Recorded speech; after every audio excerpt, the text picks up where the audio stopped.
तो now we are doing this assertion, और assertion करने के लिए मैंने आपको पॉइंट बताया था कि एसेशन जो होगी वो रिस्पॉन्स पे होगी, और रिस्पॉन्स पे करने के लिए वी हैव अ टेस्ट। तो यहाँ पर हमारे पास टेस्ट है। तो लेट्स से अगर हम कोई रिक्वेस्ट सेंड करते हैं और सेंड करने के बाद हमारे पास कोई रिजल्ट आता है, तो उस रिजल्ट के लिए लेट्स से मैं ऐसे बोलता हूँ कि मेरे पास बॉडी में I want to add a new record, मैं यहाँ से एक नया रिकॉर्ड ऐड कर रहा हूँ। तो लेट्स से मैं यहाँ पर ऐसे कर देता हूँ, इसी फ़ोन नंबर पे we can write it down this, ऐसे करते हैं ऐसा, और मैं इधर से सेंड करूँ रिजल्ट और ये डेटाबेस में जाकर स्टोर कर दे और मेरे को एक मैसेज दे रहा है। ध्यान देना, अब मुझे ये वैलिडेट करना है क्या ये सक्सेसफुल ऐड हुआ है या नहीं हुआ है। इसके लिए हम एक टेस्ट केस लिखना चाहते हैं बेस्ड ऑन दिस डेटा। तो अब इसके लिए मैंने असर्शन लिखनी शुरू करनी है, और इसके लिए I need a PM object, postman object, जिसके पास एक्सेस होता है रिक्वेस्ट और रिस्पॉन्स नाम के वेरिएबल का, और टेस्ट चलेगा जब भी हमारे पास रिस्पॉन्स आएगा। अब इस स्क्रिप्ट को लिखने के लिए we will write PM object. Guys, PM object के अंदर we are going to write our test case. तो पीएम डॉट टेस्ट, तो मैं यहाँ कमिट लिखते जा रहा हूँ। तो हम ऐसा बोलते हैं, तो PM is an object provided by postman. तो पोस्टमैन हमें दिया, और इसके थ्रू हम रिक्वेस्ट और रिस्पॉन्स एक्सेस करके आ सकते हैं। मैं इसके लिए एक इंपॉर्टेंट वर्ड भी डाल सकता हूँ कि हम रिक्वेस्ट रिस्पॉन्स के साथ साथ हम ऐसा बोलते हैं कि हम पोस्टमैन का इन्वायरमेंट एक्सेस करके आ सकते हैं। इसका मतलब ये वाले इन्वायरमेंट की बात नहीं कर रहा हूँ, मैं बात कर रहा हूँ ये हम इसके कलेक्शंस, इसके रिक्वेस्ट, इसके रिस्पॉन्स, बाकी सारे इन्वायरमेंट्स को हम एक्सेस करके आ सकते हैं। अब जो टेस्ट है, test is a function, test हमारे पास फंक्शन है, बनाना ब्रैकेट से आप ध्यान दो। तो test is a function use to write test cases. तो अगर हमें टेस्ट केसेस लिखने हैं तो हम पीएम डॉट टेस्ट लिखेंगे। अब पीएम डॉट टेस्ट जो हमारे पास फंक्शन है, इसके आर्गुमेंट्स होते हैं। तो पीएम डॉट टेस्ट जो है, इसको मैं यहाँ लिख देता हूँ, और आई जस्ट स्पेसिफाई, इसके अंदर 2 आर्गुमेंट होते हैं। तो इसके जो आर्गुमेंट मैं ऐसे लिख रहा हूँ, जिसका फर्स्ट आर्गुमेंट है, it is basically English of test, यानी कि वो टेस्ट करता क्या है ना। तो उसकी आप इंग्लिश लिखो। तो जैसे हमने लिखा, हमने यहां पर स्पेसिफाई किया, check the record is added successfully, right. ये हमारी इंग्लिश हो गई। सो इंग्लिश ऑफ टेस्ट, यानी कि जब टेस्ट पास होगा या फेल होगा तो क्या इंग्लिश हमें दिखेगी। Then the second argument is, second argument है फंक्शन कॉल बैक, यानी कि कौन सा फंक्शन आप चलाना चाहते हो उस पर। तो फंक्शन कॉल बैक हम यहाँ लिखेंगे। तो यहाँ जाकर मैं लिखा कॉमा फंक्शन। तो अगर आप ध्यान से देखो, ये जो फंक्शन मैंने बनाया करली bracket, this is an enormous function.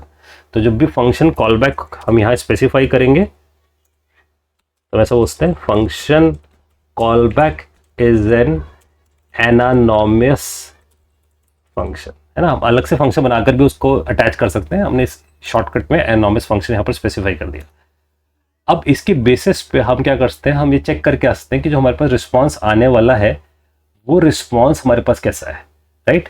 तो हमें रिस्पॉन्स मिलेगा, उसे निकालने के लिए मैं लिख सकता हूँ पीएम का ऑब्जेक्ट। मैंने बताया था आपको उसके पास रिक्वेस्ट और रिस्पॉन्स दोनों के एक्सेस है, तो पीएम डॉट रिस्पॉन्स कर सकता हूँ मैं। तो मेरा पीएम डॉट रिस्पॉन्स आ जाएगा। उस पीएम डॉट रिस्पॉन्स में मैं यहाँ लिख सकता हूँ डॉट जेसन, दैट्स इट। ये मुझे जेसन दे देगा, राइट। तो मैं यहाँ लिख सकता हूँ कि मुझे यहाँ पर से I get a Jason. Const में इसलिए डाल दिया क्योंकि मेरे को इसे जेसन को चेंज नहीं करना, that's why I just put it in a const. तो कॉन्स्ट जेसन लिखा, अब मेरे पास जेसन आ गया। अब पहले आप सिर्फ इसी को प्रिंट करा के देख लो, console.log Jason is comma Jason. क्या आपके पास जेसन क्या आता है, राइट। तो हम सिर्फ यहाँ से ये वेरीफाई कर ले कि अपने पास जेसन आ क्या रहा है। तो हम इसे वेरीफाई करने का स्क्रिप्ट लिखकर छोड़ देते हैं बस यहाँ पर, राइट। अब इसको एग्जीक्यूट कर लेते हैं और एग्जीक्यूट करके देखते हैं कि हमारे पास क्या रिस्पॉन्स आया। तो मैं यहाँ पर से सेंड करता हूँ, ठीक है। जैसे इसने डेटाबेस एरर दिया है, and you know database error इसलिए आ रहा है क्योंकि हमारे पास जो डेटा है, अब इसको भी हम ठीक करेंगे इस चीज़ को कि यहाँ पर हमारे पास फ़ोन नंबर हर बार जनरेट हो जाए, ऑटो जनरेट हो जाए, ताकि इस इशू में नहीं फंसे हम। और इसको हम कर देते हैं 2 और सेंड कर देते हैं ऐसे। रिकॉर्डेड सक्सेसफुली आया। अब आप यहाँ जाके कंसोल पे जाके देख सकते हो कि हमारे पास जो जेसन आया दिखा, हमें जेसन जो आया, इट इज़ मैसेज और रिकॉर्डेड सक्सेसफुली, इसका मतलब मैसेज आया हमारे पास and it is saying recorded successfully. तो अब हमें क्या करना है, हमें इस जेसन में से, यानी कि अगर हम टेस्ट स्क्रिप्ट पे जाएं तो इस जेसन पेज से हमें निकाल लेना चाहिए। इसे मैं कर देता हूँ बंद एंड वी रिमेंबर कि इसके अंदर मैसेज नाम की की आ रही है। अब मैं इस जेसन में, क्योंकि एक ही की का जेसन है हमारे पास, मुझे सिर्फ चेक करना है कि जो रिस्पॉन्स आया है वो एक स्ट्रिंग है ना। अगर आप देखो इट इज़ अ स्ट्रिंग, तो मैं यहाँ जाकर लिख सकता हूँ एक्सपेक्ट, हमारे पास होता है, तो मैं यहाँ पर एक्सपेक्ट स्पेसिफाई करके आ सकता हूँ, या मैं इसे ऐसे लिख कर आ सकता हूँ PM dot expect, right. Postman में एक्सपेक्ट है और ये चाय असर्शन है, यानी कि इसके साथ बाय डिफॉल्ट चाय इंटीग्रेटेड है नोड का। और यहाँ से यू कैन स्पेसिफाई कि जो मेरे पास जेसन आया है उस जेसन में से I can get several things. तो अगर आप देखो जेसन नाम का जो ऑब्जेक्ट है उसके inside you have a thing called type, कि जो मेरे पास जेसन है उसमें जो मेरे पास टाइप है वो किसके बराबर है, राइट। तो मैं चेक करके आता हूँ कि उसकी जो टाइप है वो क्या। तो बेटर है मैं इन सब चीज़ों को पहले प्रिंट करा दूँ और फिर हम इसे आइडेंटिफाई करें।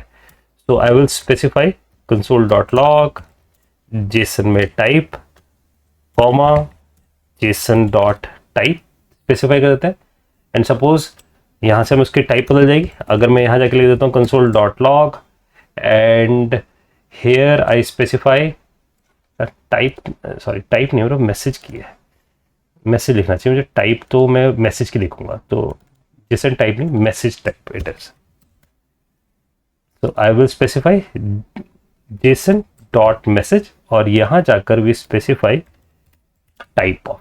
तो ये बताएगा जो हमारे पास जेसन आ रहा है उसके अंदर जो मैसेज है उसका टाइप क्या है, that is a string, we know कि वो स्ट्रिंग है। तो इसके बेसिस पे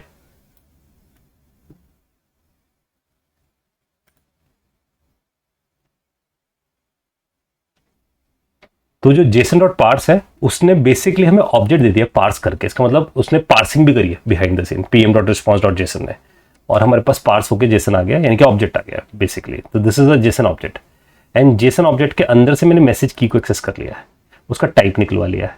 और अगर मैं उसकी वैल्यू निकालना चाहता हूँ तो मैं उसकी वैल्यू भी प्रिंट करके देख सकता हूँ। अब मैं इसके बेसिस पे कंडीशंस लगा कर आ सकता हूँ। तो जैसे मेरे पास कंडीशन हो सकती है कि मैं इसमें एक्सपेक्ट करूँ कि जो मेरे पास जेसन आया है यानी कि रिस्पॉन्स आया है उसके अंदर मेरे पास जो मैसेज है और जो मैसेज आ रहा है इट मस्ट बी, तो मैं यहाँ पर स्पेसिफाई कर सकता हूँ टू और टू बी अ स्ट्रिंग। तो मैंने यहाँ पर स्पेसिफाई कर दिया कि इट मस्ट बी स्ट्रिंग, ये कंडीशन हो गई, इट इज असर्शन।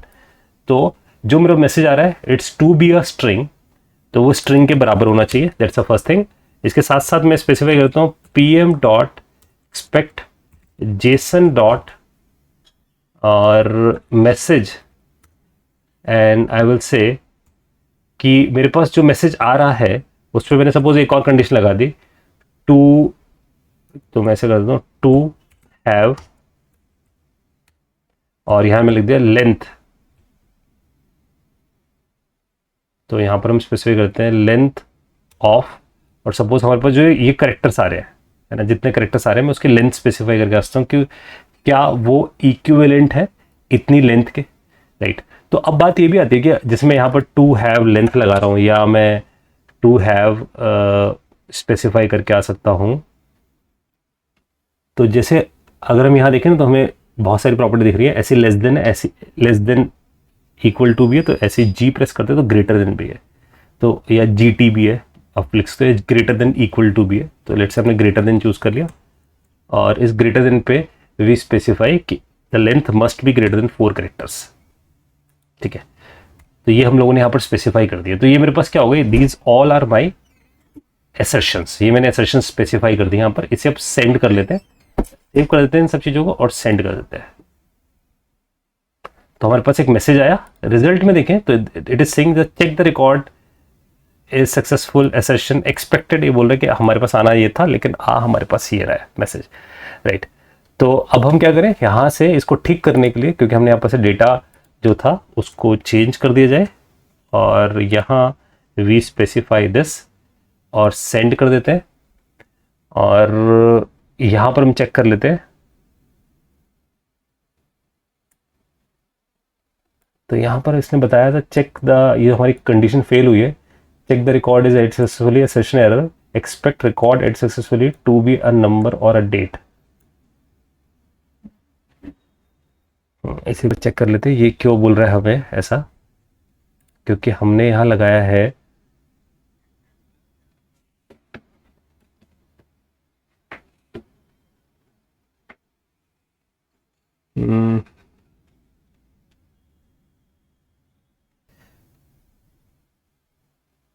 तो जो एरर है ना बेसिकली वो ये आ रहा है कि मेरे पास जो मैसेज है ना, पहले मैं मैसेज की लेंथ निकाल लूँ एक्चुअली में। तो पहले मैं मैसेज की लेंथ निकाल लूँ और फिर जाकर ग्रेटर देन लगा दूँ उसके ऊपर, राइट। तो प्रॉब्लम ये हो गई है कि जो मैंने यहाँ पर स्पेसिफाई किया था सिर्फ मैसेज, तो मैसेज आ रहा था स्ट्रिंग और मेरे पास सीधा ग्रेटर देन कंडीशन लगी हुई थी। तो पहले मैंने मैसेज की लेंथ निकाली, जो मेरे पास मैसेज है उसकी लेंथ क्या है, और उस वो लेंथ ग्रेटर देन 4 मेरे पास होनी चाहिए, right, and it is giving you pass. तो इसने यहां पर चेक कर लिया और हमारा एसर्शन पास हो गया। So this is the first test case. हमने एक पहला टेस्ट केस बनाया और टेस्ट केस को पास करा दिया। इस तरीके से हम मल्टीपल टेस्ट केसेस स्पेसिफाई करके आ सकते हैं। हम ये तक चेक कर सकते हैं कि कौन सा टेस्ट केस कौन से इन्वायरमेंट में चल रहा है। जैसे हम QCT इन्वायरमेंट में बैठे हैं तो वी वांट कि क्या हमारे टेस्ट केस उस पर्टिकुलर इन्वायरमेंट में चल रहा है या नहीं चल रहा है। तो we can create another test case है। जैसे मैं इस टेस्ट केस को बंद कर देता हूँ और मैं यहाँ सिर्फ डाल देता हूँ checking we are on QCT environment, right. तो ये वाले मैसेजेस है ना, बहुत काम आएंगे, जिससे आपको पता रहेगा क्या क्या आपके पास सक्सेसफुल हुआ है। तो ग्रीन से आपको बदल जाएगा पढ़ के, इसलिए उसका इंग्लिश हमने यहाँ पर स्पेसिफाई किया है। अब यहाँ चले जाते हैं और यहाँ जाकर वी स्पेसिफाइड हेयर कि मेरे पास मैंने लिखा pm.expect और मेरे को ये चेक करना है कि मैं किस इन्वायरमेंट में हूँ। तो मैं यहाँ से pm.environment का एक्सेस है मेरे पास, मैं इन्वायरमेंट स्पेसिफाई करके आ सकता हूँ। इन्वायरमेंट में हम गेट करके आ सकते हैं इन्वायरमेंट्स को। तो अगर हम यहाँ देखें तो हमारे पास ये इन्वायरमेंट्स है, जितने भी हमारे पास इन्वायरमेंट्स बने उन इन्वायरमेंट्स को एक्सेस करने के लिए दे हैव प्रोवाइडेड, यहाँ पर उन्होंने प्रोवाइड कर रखा है कि गेट मेथड में यू स्पेसिफाई env, ये प्रीडिफाइन है। सो env और वो इन्वायरमेंट टू बी, तो हम यहाँ स्पेसिफाई करते हैं टू बी ने करके ऐसा करते हैं टू इक्वल। तो वो इन्वायरमेंट इक्वल होना चाहिए हमारे QCT इन्वायरमेंट के, राइट। तो हमने यहाँ पर स्पेसिफाई कर दिया कि हमारे पास जो इन्वायरमेंट है वो किसके इक्विवेलेंट है। इसे सेव कर देते हैं, सेंड कर देते हैं। तो जैसा हम चेक कर रहे थे ना कि और बग हमारे पास आया pm.environment.get.env, क्योंकि वो उस इन्वायरमेंट वेरिएबल को ढूंढना शुरू करता है। इसका मतलब वो जाके देख रहा है कि इस नाम से env, जैसे यहाँ पर हमारे पास बेस URL है, ऐसी env होना चाहिए। लेकिन वी आर लुकिंग फॉर कि हमारे पास इस वक्त कौन सा इन्वायरमेंट है, QCT है या dev है, ये हम आइडेंटिफाई करना चाहते थे। तो इसलिए हम कलेक्शंस पे चले जाते हैं, वापस ऐड पर्सन पे चले जाते हैं और यहाँ से इंस्टेंट ऑफ दिस पहले मैं यहाँ पर console.log करके आपको दिखाया था। तो console.log और हम यहाँ लिख देते हैं pm.environment.name। तो वो हमें इन्वायरमेंट जो करंट इन्वायरमेंट चल रहा है उसका नाम दे देगा। तो हम यहाँ पर रेदर देन उसके वेरिएबल्स को एक्सेस करें, हमने उस इन्वायरमेंट को एक्सेस किया और इसे हम सेव करके सेंड कर देते हैं इसको। और देखो इसने बता दिया we are on the QCT environment और हमारे पास यहाँ बॉटम पे भी दिखना शुरू हो गया कि हमारे पास QCT इन्वायरमेंट है, राइट। इससे हमने इन्वायरमेंट चेक कर लिया है। तो जैसे हमारे पास 2 टेस्ट केसेस हो गए जो हमारे पास हो रहे हैं। अब इसी तरीके से मतलब there are plenty of things जो हम करके आ सकते हैं। यहाँ पर हम ये चेक करके आ सकते हैं कि उसके पास जो हमारे पास रिजल्ट आ रहा है उसकी लेंथ क्या है या उसका कंटेंट किसके बराबर है, उसके अंदर मैसेज कौन सा है हमारे पास। हम टू इक्वल्स है, जैसे हम लिखा है ना to be a string, to equals, और जो हमारे पास मैसेज है वी कैन चेक कि क्या वो उस मैसेज के बराबर आ रहा है या नहीं आ रहा है। माइट भी हमारे पास जो रिजल्ट आ सकता है, जैसे अगर हम रिजल्ट की बात करें, इसे मैं एक बार हटा देता हूँ। तो जो हमारे पास रिजल्ट आ सकता है वो माइट भी हमारे पास जेसन हो सकता है, वो माइट भी हमारे पास टेक्स्ट भी हो सकता है, वो XML फॉर्म का भी हो सकता है। तो लेट्स से अगर एजम्पशन इज कि अगर हमारे पास जो रिजल्ट आ रहा है रिजल्ट इज टेक्स्ट है अगर सपोज, तो हम लिखेंगे यहाँ पर pm.response.text। तो हमारे पास ये फंक्शन भी है जिससे हम एज अ टेक्स्ट रिजल्ट लेकर आ सकते हैं। तो इसका मतलब हमारे पास जो रिजल्ट आ रहा है टेक्स्ट रिस्पॉन्स, अगर आपके पास कोई स्ट्रिंग या कोई जेसन नहीं आ रहा है तो आप उसे भी वैलिडेट करा कर सकते हो। So I just put in a comment कि अगर आपके पास रिजल्ट इस फॉर्म में आ रहा है, राइट। तो आप इस तरीके से डेटा लेकर आ सकते हो। ये भी है कि अगर हम जितने एक्सपेक्ट कर रहे हैं ना, जैसे जैसे हमारी कंडीशंस मैच होती जाती हैं, तो जहाँ से ये कंडीशन मैच नहीं होगी वो वहीं से फेल हो जाएगा हमारे पास, राइट। तो इसका मतलब अगर हम सपोज इसको, इस एक्सपेक्ट को मैं यहाँ पर बोल देता हूँ इट इज़ अ नंबर, तो ये फेलियर कंडीशन है मेरे लिए। तो अब अगर हम यहाँ जाके देखें तो ये मेरे को बताया कितने पास हुए हैं कितने फेल हुए हैं, टोटल आ जाएगा देखो हमारे पास। तो ये दिखा रहा है ये फेल और ये पास है हमारे पास, राइट। तो इसका मतलब ये पूरा टेस्ट केस फेल है इसके लिए, अगर आप देख रहे हो, और ये टेस्ट केस पूरा इसके लिए पास्ड है, क्योंकि वो यहाँ फेल हो गया, इस कंडीशन पे फेल हो गया, तो इसके नीचे जितनी भी चीज़ें हैं that is consider as a fail, right. लेकिन इस टेस्ट केस में ये पास हो। अगर हमें और कंडीशन भी देनी है तो वी कैन पुट इट, कि अगर मेरे को लेट से कोई और कंडीशन इसके अंदर ऐड करनी है, आई कैन ऐड और कंडीशन एज वेल एज, कि या तो आइदर ये चल रहा हो या ये चल रहा हो। तो इसके लिए आप क्या कर सकते हो, आप इफ एल्स पे खेल सकते हो। You can put some if else, उसके बेसिस पे आप एक ना एक कंडीशन का रिजल्ट लेकर आ सकते हो, क्योंकि एक्सपेक्ट एक तरीके का सेशन है, वो फेल हो गया तो फेल हो जाएगा। या आपके पास ये हो सकता है कि या तो मैं इस कंडीशन को चलाऊंगा या मैं इस कंडीशन को चलाऊंगा, राइट, क्योंकि एक्सपेक्ट एसर्शन है। तो अगर आप चाहते हो कि मेरे पास इनमें से दो में से एक रिजल्ट आता है, तो आप इसे एक्सपेक्ट के बाहर चेक कर लो, और फिर जो एक्सपेक्ट के पास जो आपके पास रिजल्ट आता है उसे एक्सपेक्ट के अंदर डाल दो कि this is a true result for me. लेकिन अगर वो एक्सपेक्ट का पार्ट है तो जहां पर वो फेल होगा it is consider as a whole test case is failed, right. तो आप इफ एल्स करके यू कैन आइडेंटिफाई कि मैं ये वाला एक्सपेक्ट चलाऊंगा या ये वाला एक्सपेक्ट चलाऊंगा। लेकिन इफ एक्सपेक्ट नाम का फंक्शन, अगर हम यहाँ देखें एक्सपेक्ट नाम का जो फंक्शन है, और अगर हम इसका चेक करें एक्सपेक्ट का, तो वो हमें एसर्शन रिटर्न कर रहा है, right. So it is returning an assertion for us, और वो बोल रहा है जो भी आपके पास वैल्यू सेटिस्फाई होगी उसके बेसिस पे आप क्या मैसेज दिखाना चाहते हो वो मैसेज आप यहाँ दिखा सकते हो। तो it is not giving a Boolean, ये हमें कोई बुलियन नहीं दे रहा, इट इज गिविंग एसर्शन। और ये एसर्शन देता तो पोस्टमैन को जब एसर्शन का रिजल्ट यानी कि एसर्शन फेल होती है तो it will consider this test cases get failed.